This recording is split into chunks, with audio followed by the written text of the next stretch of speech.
Hello, welcome back again. We're continuing looking at improvised weapons.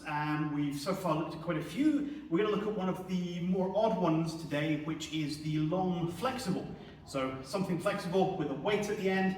We would normally say the archetypal weapon for this was something like a belt, but anything that's got a weight at one end and is flexible will work for this as well. Obviously, you can spend a lot of time working on how you can kind of wear and unbuckle and draw a belt quickly. Which actually isn't as difficult as you might think with a bit of practice. Once you're wearing it, you should be able to unbuckle it, grab the buckle and pull until you reach the other end. And then it's just a case of throwing it down towards your feet and you're actually into using it as a weapon. So if you want to practice, you can go right from that stage, but that's a bit dull. Nobody wants to watch me taking a belt on and off, so I'm not going to bother with that bit. And instead we're going to look at how we're going to use this as a weapon. The problem with the belt is once I've got it up to speed, because obviously, I mean, I can just kind of throw it, but it's not really in any way effective weapon. So what I'm going to be using is getting it up to speed so that I have a whirling bit of metal. And this is primarily going to be how I'm using the belt. Now, the problem with this is a lot of people will then try and swing at your opponent. The problem with this is that you kind of get one shot and all the momentum's gone. It's actually quite easy to see when you're building up to take that swing, so it's easy to dodge, and if you do miss, there's a good chance it's going to spin around and whack into you.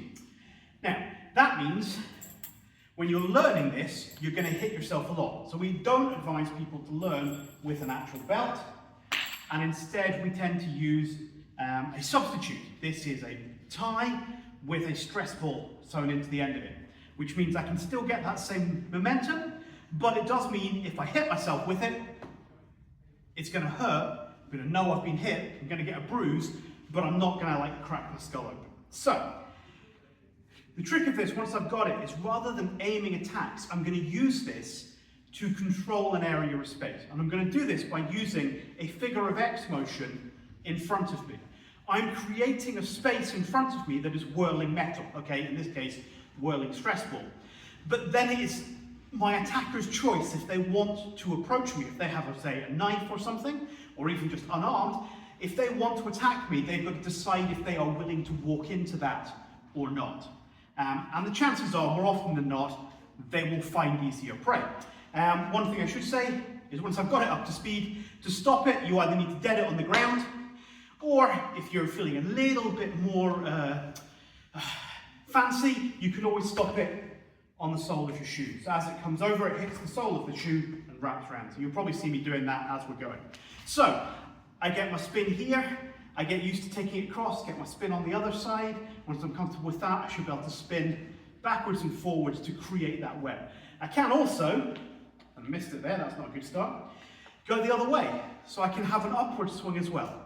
And it's important to get used to both for reasons you'll become apparent later on. But that means I need to be able to go up on this side, move it across and go up on the other side, and then eventually get used to being able to do an upwards X as well as a downwards X.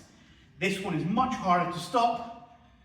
You just kind of have to wait for the momentum to go out of it and grab it. So that gives me my basic movements of creating a space. It's basically used like a shield. I put an area in front of me that is a hazard for my opponent to walk through.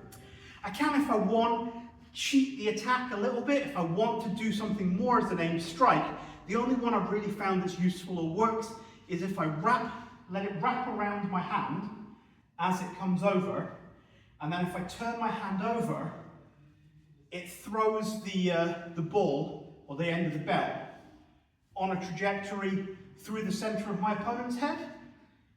Trying to speed this up slowly. It's a hard one to demonstrate. So wraps and through. That means if I'm here, there's nothing to stop me then doing that with a bit of speed behind it. And I can really throw that down, giving it a bit of extra momentum as a strike. Just to give you an idea of what this all looks like from the side. Here's my normal spin, my figure of 8, and my extra shot for the head if I want to take it. Now that's all great, but the problem is if my opponent starts to move around, if I turn my body, the momentum doesn't change in the way that it's spinning. So if I turn at 90 degrees, what happens is the ball keeps moving and I get hit. So I need to get used to being able to move, whether that is attacking, using that attack to change the direction of the line so that I can turn at 90 degrees.